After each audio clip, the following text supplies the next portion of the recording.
आप समाजवादी पार्टी का एक चरित्र है कि हमेशा हिंदू समाज से जुड़ी विषयों पर इस प्रकार की वो टिप्पणी करते हैं, चाहे हमारे धर्मगुरुओं के बारे में हो, चाहे हमारी परंपरा आस्था के बारे में हो। सरकार, उनकी सरकारों के समय किस प्रकार से कांवड़ यात्रा को लेकर प्रतिबंध लगाए जाते थे, कांवड़ यात्रा को बाधित करने का प्रयास होता था। लेकिन आज की सरकार में माननीय मुख्यमंत्री जी के नेतृत्व में सभी को अपनी धार्मिक आस्था के आधार पर सभी तीज त्यौहार मनाने के पूरी छूट है। सरकार ने सभी त्योहारों को, चाहे किसी भी समुदाय संप्रदाय के हों, सब लोग शांतिपूर्वक अपनी आस्था के अनुसार त्योहारों को मनाए, इसके लिए सरकार ने सारी व्यवस्थाएं की है। जहाँ तक कांवड़ यात्रा का विषय है, कांवड़ यात्रा करोड़ों लोगों की आस्था से जुड़ा विषय है और हमारी सरकार ने उस भावनाओं को, आस्थाओं को ध्यान में रखते हुए कांवड़ यात्रा सुरक्षित बगैर किसी विवाद के संपन्न हो, इसके लिए सरकार ने समूची व्यवस्था की।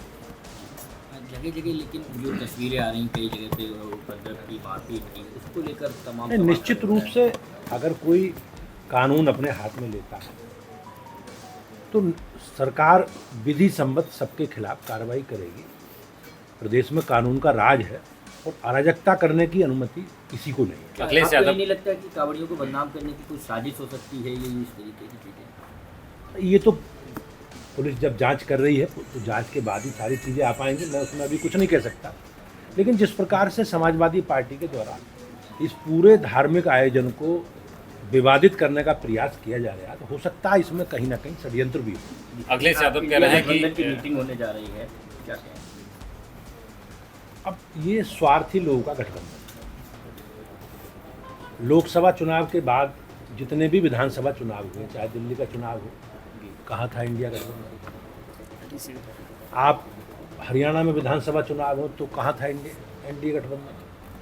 तो ये लोग स्वार्थ और मौका परस्त लोगों का गठबंधन है। ये बेमेल गठबंधन है, कोई वैचारिक समानता, वैचारिक मेल में नहीं है। ये लोग स्वार्थी लोग हैं और प्रदेश और इस देश की जनता इनके चरित्र के बारे में सब जानती है और इनके लिए निगेटिव एजेंडा बार बार नहीं चलता जाता। लोगों को गुमराह करके, झूठ बोल करके जो निगेटिव एजेंडा चलाने का प्रयास विपक्षी गठबंधन ने लोकसभा में चुनाव में किया था, उसके बाद के चुनावों में देश की जनता ने इन्हें पूरा सबक सिखा दिया है कि इस प्रकार के बेमेल गठबंधन का कोई स्थान देश की राजनीति में नहीं है। अखिलेश यादव कह रहे हैं कि एक टीचर ने कविता लिखी थी कांवड़ को लेकर, उनके बाद उस पर एफआईआर हो गई है। हमें किसी भी धर्म, मत, संप्रदाय की धार्मिक भावनाओं को ठेस नहीं पहुंचानी। देश में बड़ी संख्या में लोग अपनी आस्था, परंपरा और विरासत के आधार पर अपनी दिनचर्या आगे बढ़ा रहे हैं और हमारी सरकार ने सभी धर्मों के सम्मान करने की बात कही है। लेकिन एक ट्रेंड है जिस प्रकार से एक विशेष मत संप्रदाय को लांछित करने का काम सदियों से लोग करते रहे हैं। लेकिन आज की जो स्थिति है, आज की सरकार ने इस प्रकार के सभी गतिविधि को प्रतिबंधित करके उनके खिलाफ कार्रवाई सरकार कर रही है। अखिलेश यादव कह रहे हैं कि हमारी सरकार आएगी तो कांवड़ियों के लिए कॉरिडोर बनाएंगे। अब उनका जो ट्रैक रिकॉर्ड है, उनका इतिहास है, उस इतिहास के बारे में आप सब लोगों को जानना चाहिए। प्रदेश की जनता जानती है किस प्रकार से देश के बहुसंख्यक समाज की धार्मिक भावनाओं को लज्जित करने का काम समाजवादी पार्टी ने हमेशा किया है।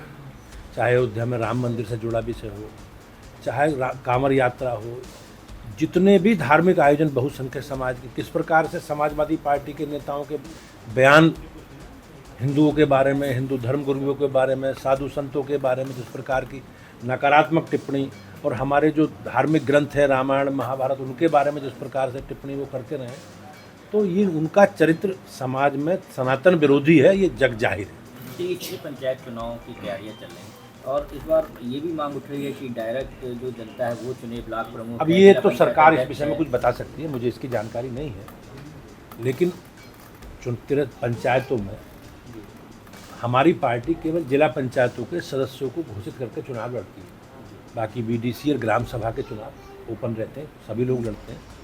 तो हमारी पूरी तैयारी है संगठन की दृष्टि से भी, और पार्टी ने पूरी चिन्हित करके सारे विषयों को तय करके जैसे चुनाव की अधिसूचना लगेगी और आरक्षण के बाद कार्यक्रम जारी होगा, हम लोग अपने प्रत्याशी घोषित करेंगे। अध्यक्ष जो- यूपी के अध्यक्ष की कब तक घोषणा होने जा रही है? अखिलेश यादव कह रहे हैं कि इन पार्टी के पास लगता है नेताओं की कमी है, तभी अध्यक्ष नहीं घोषित कर रहे हैं। अभी आपने देखा होगा माननीय गृह मंत्री जी ने एक संसद में एक बयान दिया था, बोला था अखिलेश जी के बारे में कि हमें 12-15 करोड़ लोगों में से लोकतांत्रिक तरीके से एक प्रक्रिया करके अपने संगठन की रचना को आगे बढ़ाना।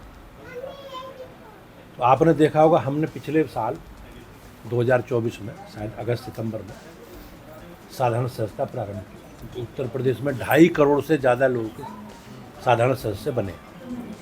उसके बाद हमने एक्टिव मेंबरशिप प्रारंभ की, तो बड़ी संख्या में लोग सक्रिय सदस्य बने। 1,62,000 में स्थानीय समितियों में लगभग 1,50,000 से अधिक हमारी स्थानीय समिति बनी है।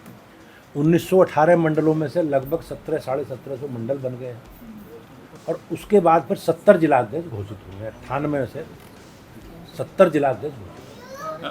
पार्टी की ये मंशा है कि सर्वव्यापी सर्वस्पर्शी हमारा संगठन बने, तो उसके लिए कुछ सामाजिक राजनीतिक कारणों से कुछ जिले रुके हैं।